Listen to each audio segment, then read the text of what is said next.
sail southeast. Bring the men to the gates of Tamworth. We'll flood. Eivor, is your axe sharpened? I'm ready for the spear din. And the thunder of shields, yes. It's good to have you with us. To fight beside such legends is an honor. I've only heard tales of your conquests. Now I get to live them. We'll weave our sagas together. Thread upon thread. Come on, boy. We'll forge a man from your softness, hammered on the anvil of One war. does not need to fight to be Move! Move! Calm, Ivar. The fight's not here. Aye. The fight is nowhere to be found in this boy. A boy who happens to be Ceolwulf's son. Why is he not in his quarters? Our future king wants a battle-hardened heir. Time he proves his worth, don't you think?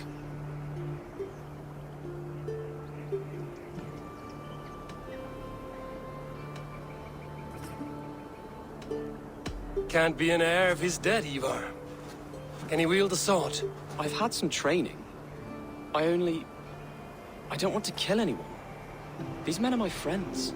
My countrymen. Relax, little king. They won't call you friend now. You can thank your father for that. Ivar! He comes with us. And should anything happen to this little sprout, I will bear the punishment our future king inflicts. He'll want to remove your head. Haha, you hear that, boy? You die, and I'll have to kill your father, too.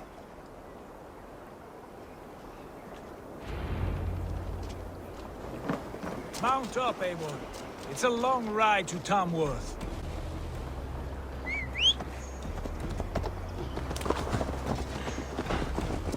You'll have to endure, my brother. He always finds new ways to humor himself. I'll keep that in mind. And both eyes open.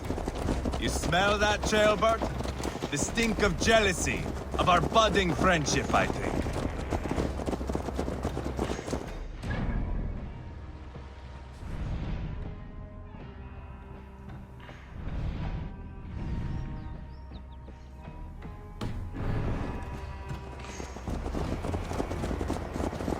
What is Ceolwulf's son doing in Repton at all? It's Ceolwulf's way of proving his loyalty. And there's no safer place for a traitor and his son. In the middle of a pack of Danes. Safe from who? You and Ivar seem to have brought this Shire to hell. Fears are with us, the common folk. But Burgred still has his soldiers all over Mercia. They're devoted to him, and they'll die defending him.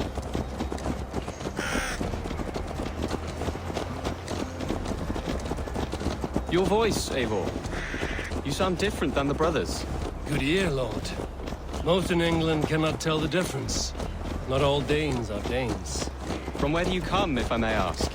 North of the Danelands. A place called Thornburg, in Norway. I didn't know there was land north of there. What are the people like? You ever see a herd of sheep follow each other off the edge of a cliff? They're like that. The ones who remain that way. Couldn't have said it better myself.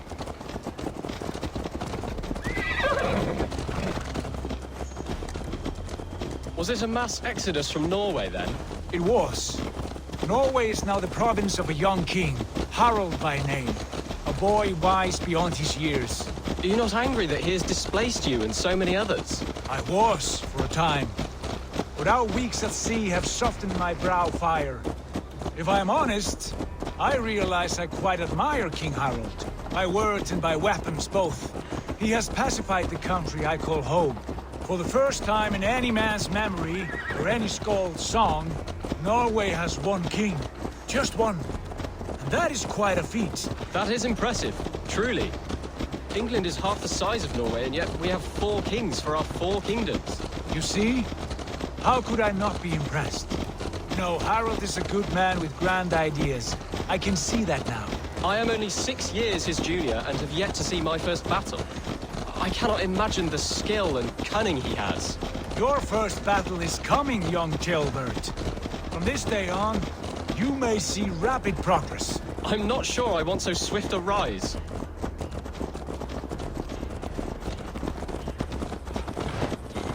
In truth, Ceolbert, it is my father who bears the heaviest weight of my anger, not King Harald.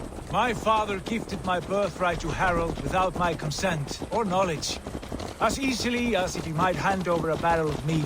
It was not merely a deception, it was a betrayal of trust. The prick of which still stings me. Be it a blessing or a curse, family is always first. A good line, boy. Were you not an atheling, I would hire you as my skald. Scold? It sounds something like Scott, our court poets. Is that what you mean? Right again. Fascinating. The harmony between our words and yours is quite something. As if we were distant cousins, separated by an ocean of time as well as space. I like the thought of that. I do.